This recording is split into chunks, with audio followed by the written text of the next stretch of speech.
Os 7 passos da felicidade, de acordo com a filosofia clássica. A criança pequena, ao ver um cachorrinho, aponta feliz, dizendo: "Uau, uau!" Porém, o adulto nem liga de tão habituado que está com cães. A criancinha admira o que há de bom nas coisas, nas pessoas e nela mesma, até aquilo de mais corriqueiro. E isso a faz se sentir muito mais feliz e motivada a buscar essas coisas, amá-las, desfrutá-las e, principalmente, aprender com elas, com gratidão a Deus.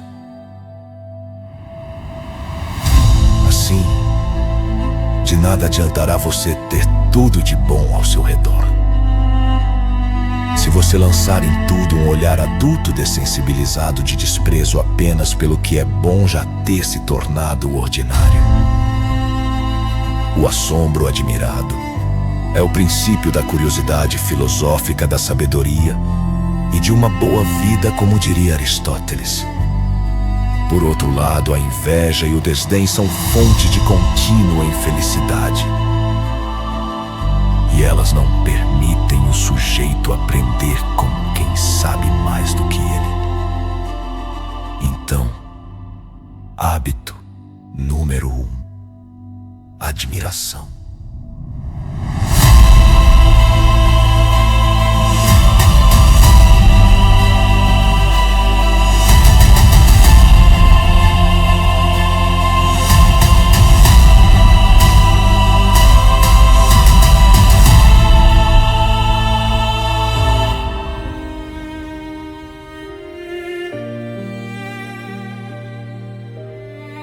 Mas, por melhores que sejam as coisas ou as pessoas, elas sempre terão defeitos que precisamos perdoar com compaixão, a fim de desfrutar da companhia delas. Perdoar e esquecer o que nos faz mal é outra forma fundamental de nos manter felizes. Perdoar não significa necessariamente voltar a conviver com a pessoa sem a menor punição. Perdoar significa apenas não guardar mágoa no coração.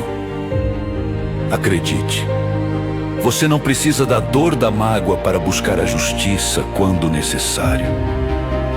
Como diz o ditado, guardar ressentimento é como tomar veneno e esperar que o outro morra. Pois ao mesmo tempo que perdoamos, podemos trabalhar para aperfeiçoar as coisas ao nosso redor aos poucos. Então, hábito número 2: perdão.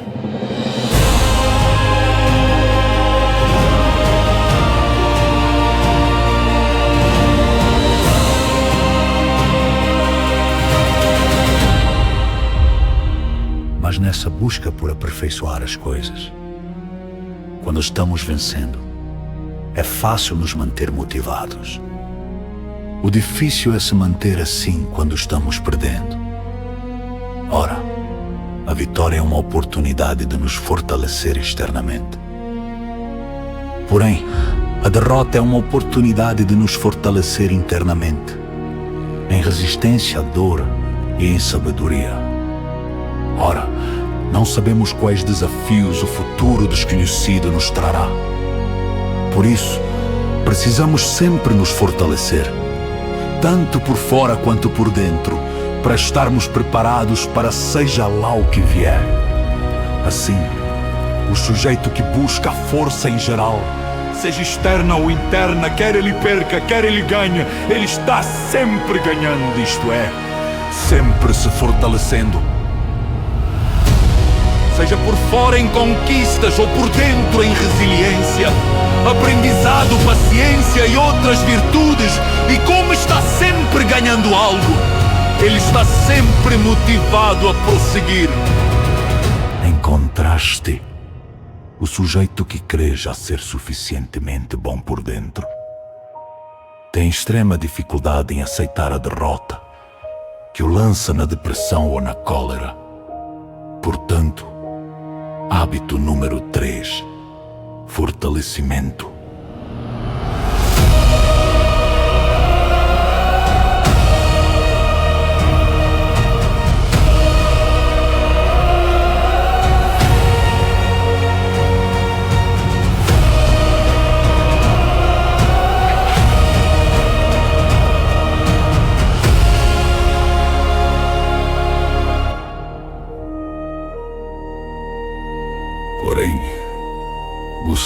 fortalecimento será pouco eficiente se não tomarmos cuidado com o que nos tira o foco. Existem muitos prazeres escapistas fáceis, tais como bebidas, jogos, redes sociais, balada, etc., que não devem ser confundidos com a verdadeira felicidade. Se você se entupir exageradamente destas distrações nas horas vagas, vai acabar se viciando nelas.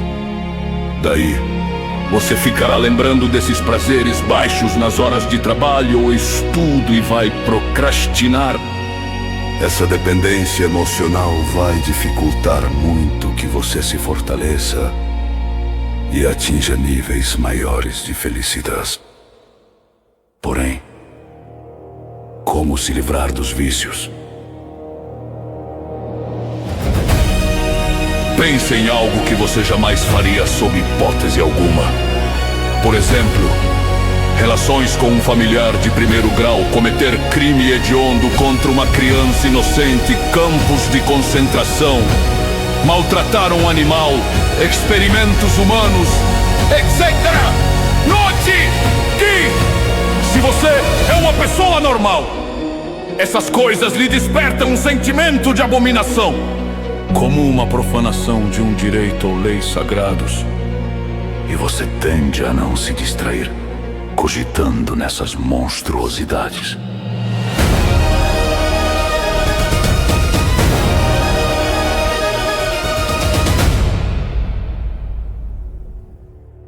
De fato,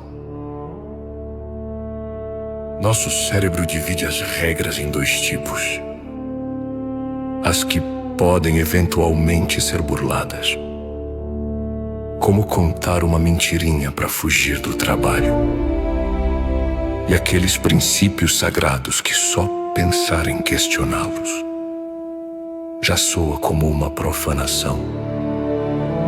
Esse sentimento forte de tabu é muito útil para nos manter na linha sem nos desviar do que realmente importa dentro de um grupo. Então, da próxima vez que precisar se concentrar em sua missão, experimente evocar em si o mesmo sentimento de sagrado em cima dela. Evoque também o mesmo sentimento de profanação abominável e asquerosa quando se sentir tentado a pensar em coisas que possam te atrapalhar de sua missão. Com o tempo, isso lhe ajudará a cortar o prazer que você sente nessas distrações e aumentar o prazer que você sente no seu trabalho. Tendo assim os pensamentos sob controle, as coisas fluirão mais fácil para você, se sentindo mais feliz consigo mesmo, com um alto senso de dignidade. Então, hábito 4: sacralização.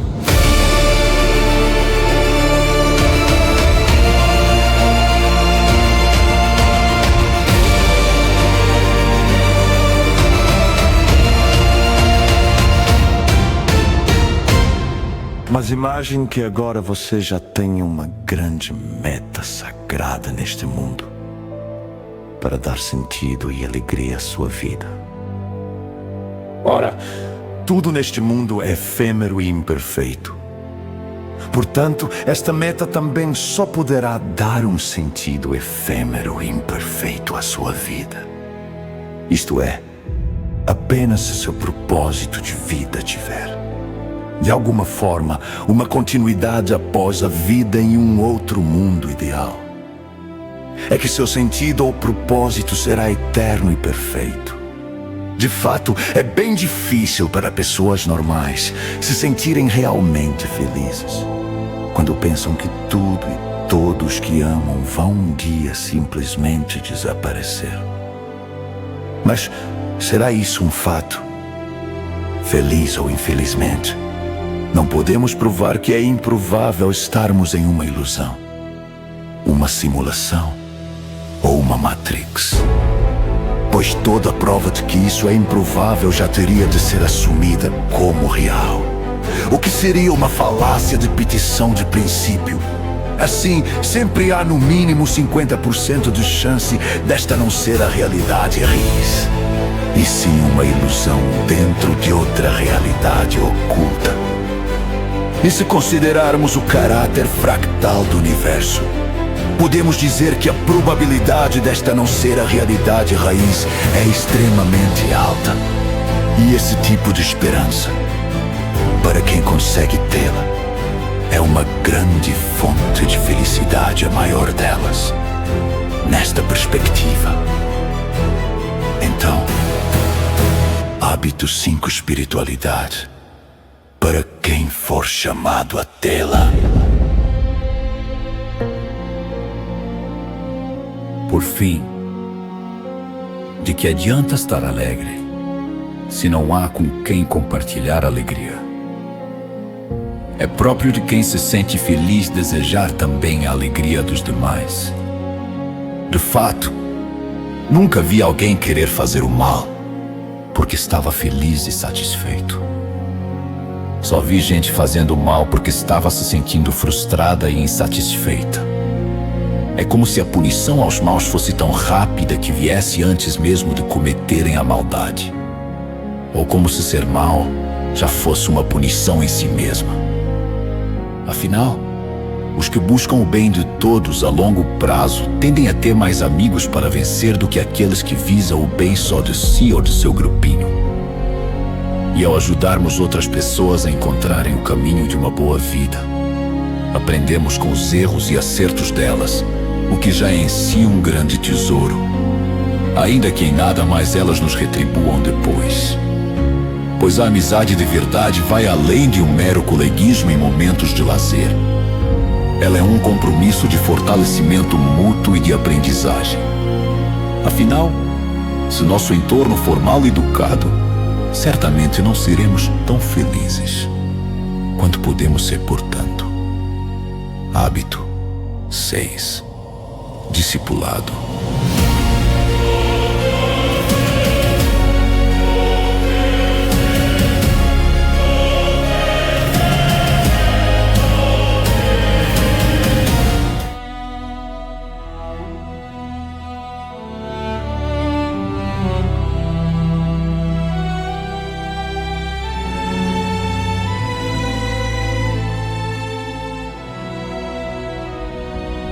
Mas por melhor mestre que você se torne, haverá certos inimigos que não poderão ser convencidos por palavras. Certos lobos que tão pouco poderão ser poupados por misericórdia, pois isso significaria sacrificar muitas ovelhas. Nesses casos, jamais se sinta culpado por aplicar a justiça devida, nem o faça com constrangimento. Pelo contrário, tenha alegria na justiça também. Na Bíblia, muitos homens de Deus celebram a queda dos homens maus. Os próprios santos clamam por justiça divina no Apocalipse, pois o prazer do predador em destruir o inimigo injusto também faz parte da natureza da felicidade humana. Não apenas a imagem do paraíso para os santos, mas também a imagem do inferno aos genocidas nos traz profundo alívio e felicidade. Assim, seja punindo, repreendendo, ou simplesmente dizendo um não necessário a alguém, não é errado sentir prazer ao pedir ou fazer alguma justiça indispensável aí. Pois quando nos sentimos desmotivados e entristecidos em jogar um jogo injusto, podemos nos motivar e nos alegrar em buscar trazer justiça ao jogo. Lembre-se, sem algum mal provisório, seria logicamente impossível que o amor, a fé e a coragem fossem expressos. Assim, 7º hábito da felicidade: sede de justiça. Então, estes são os 7 hábitos para ser mais feliz: admiração, perdão, fortalecimento, sacralização, espiritualidade, discipulado e sede de justiça. Para memorizar, reveja o vídeo quanto precisar. E para saber mais, leia o Evangelho de Mateus. Eles também são como degraus ou passos para uma vida melhor em comunidade. Para tanto, desperte do sono quantas pessoas você puder com esse vídeo.